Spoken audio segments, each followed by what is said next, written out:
Fellow Filipinos, OFWs, and mga travelers, great news! Cebu Pacific resumes its flight as of July 12, 2020 from Manila to Dubai. So this video will tell you more on what you should know and what you should do before you decide to travel from Manila to Dubai.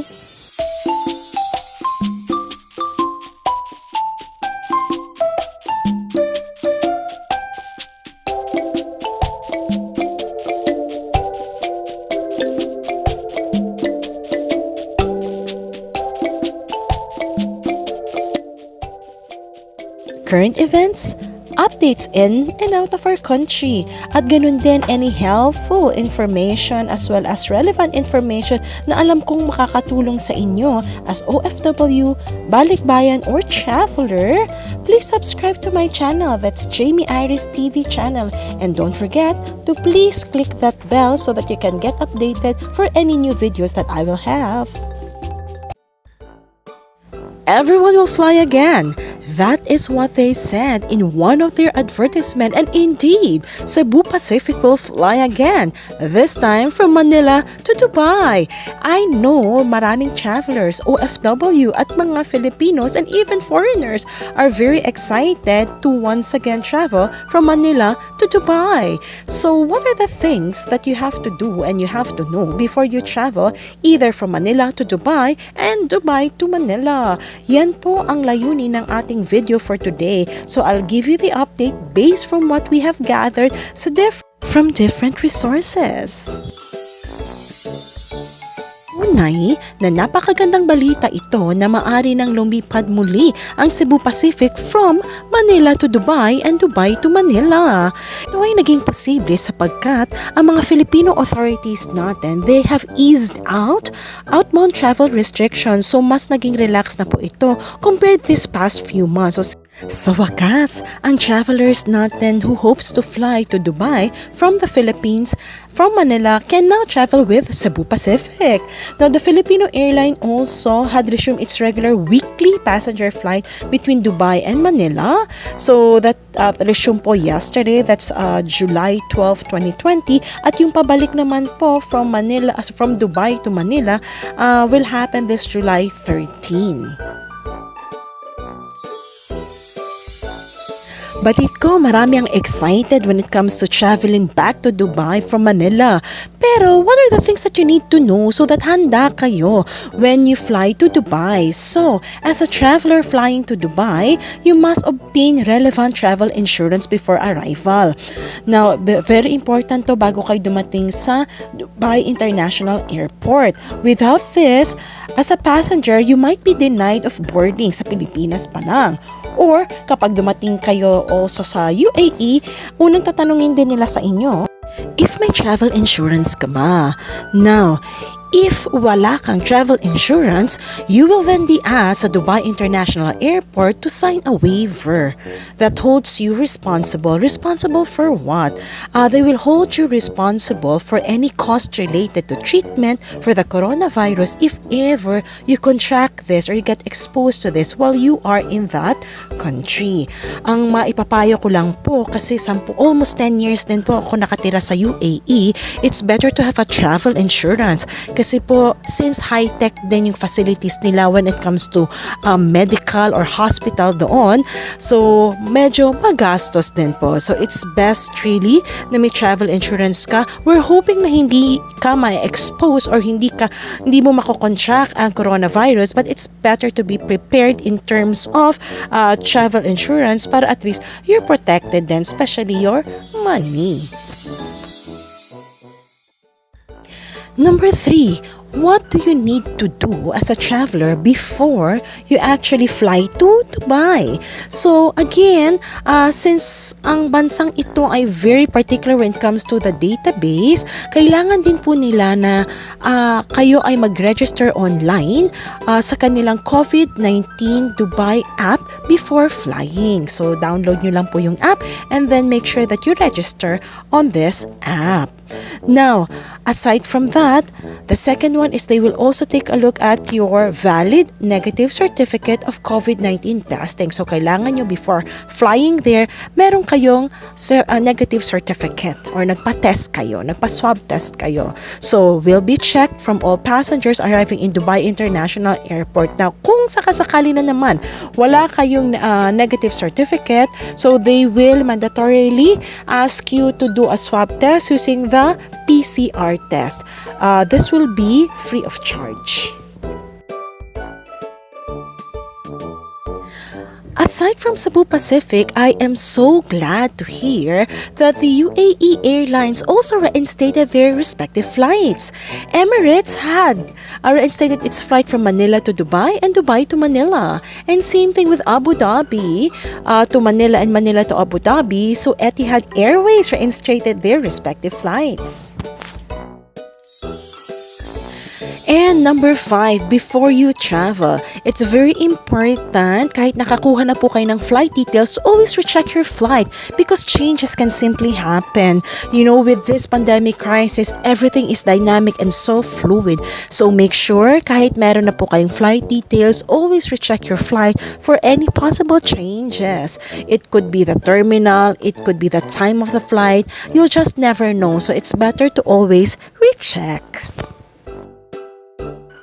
Number 6, arriving in the Philippines. So once we have the return flight from Dubai to Manila, so all Filipino traveling back to the Philippines must be able to comply with the government quarantine and travel regulations of the Philippines. So, and of course, katulad ng sinabi ko kanina, since this pandemic crisis is quite dynamic and always changing, as a passenger, you should always recheck travel information ahead of flights as schedules are liable to change with little notice at all.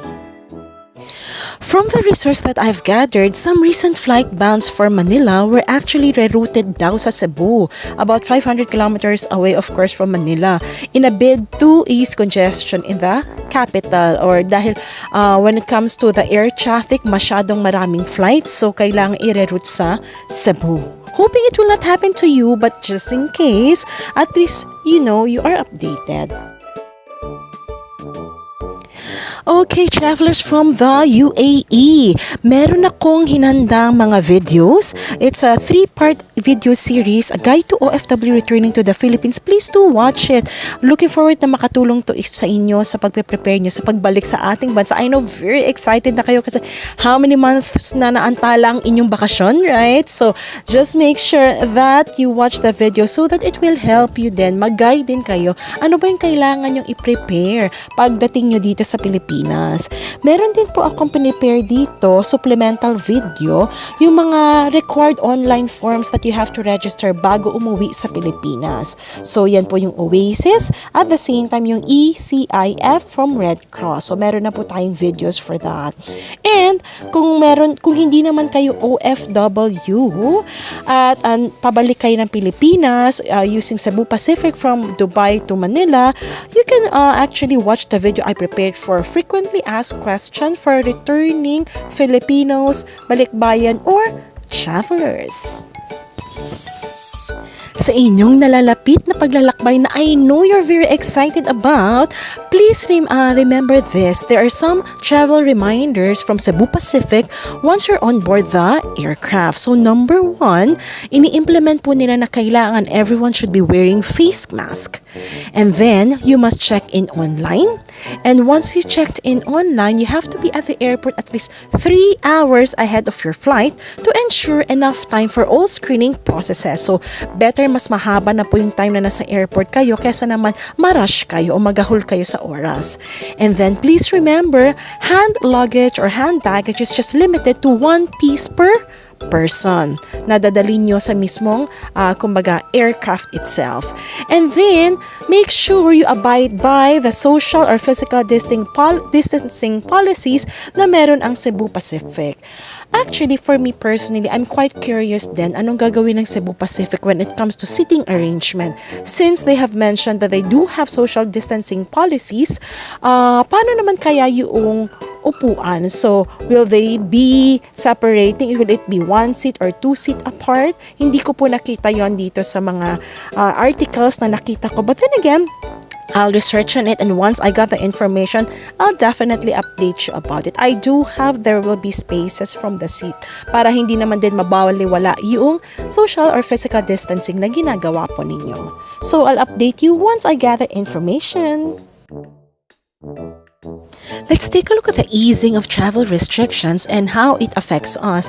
So, outbound travel restrictions for Filipinos have been eased with non-essential travel now. So, napakaganda po nun kasi nga sabi ko po sa inyo, since March 17, lahat ng travel, kumbaga outbound natin were restricted. So, hindi po pwedeng lumipad, especially if it's a non-essential travel. Pero ngayon, hinahayaan na po ito or ina-allow na.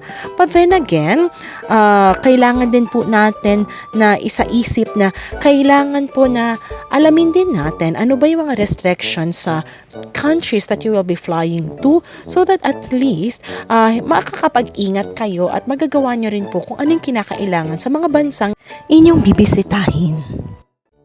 Karagdagan na kailangan nyong isaisip is that once you travel going outside the Philippines, kapag balik po ninyo, you will still have to undergo a COVID test and a mandatory quarantine period pagbalik nyo sa Philippines. So katulad po ng mga in-advise ko sa mga incoming OFW. So if you are going outside the Philippines, pagbalik ninyo, please take that into consideration then, yung guide na binigay ko, so that at least you know what to do once you go back to the Philippines. And please make sure then, as a traveler, you must also submit confirmation of your return tickets, and at the same time yung visa, valid visa for the destination, as well as health insurance prior to your travel.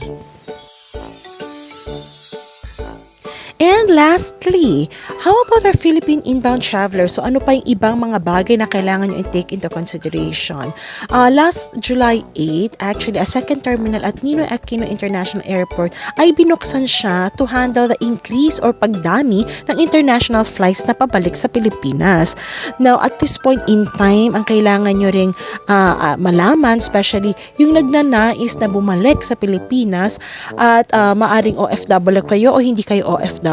So, number 1, ang pagbalik sa Pilipinas as of now, so today is, as of the time that I'm recording this is July 13, so only returning Filipino nationals and their families are allowed, pati ang mga foreign diplomats. However, when it comes to inbound tourism, the Philippines is yet to open. So, hindi pa po pwede at this point in time if ever you're not holding a Philippine passport. So, yun po ang pinaka-update as of now. But then again, just keep yourself updated kasi anything can change. Usually in the Philippines, we get updated nationwide during the 15th as well as 30th. So, let's see. Hoping the travel restrictions will ease better so that at least yung traveling then at the same time will be better. But more than that, we hope na mapababa na rin yung COVID cases so that at least yung travel restrictions also mas magiging maluwag. I think health and safety always comes first, right? Now, for today, this is the main source of the current events that I have shared to you. And that is the current events update that I have for you today. I'm looking forward to bring you more updates in the coming days. So please subscribe to my channel. That's Jamey Iris TV channel. Click the subscribe button and also click that bell so that you get updated whenever I have new videos that will keep you updated at all times. Thank you for watching my video, everyone. Again, this is Jamey Iris saying, stay safe, stay healthy, and stay positive, everyone. God bless you and see you on my next video.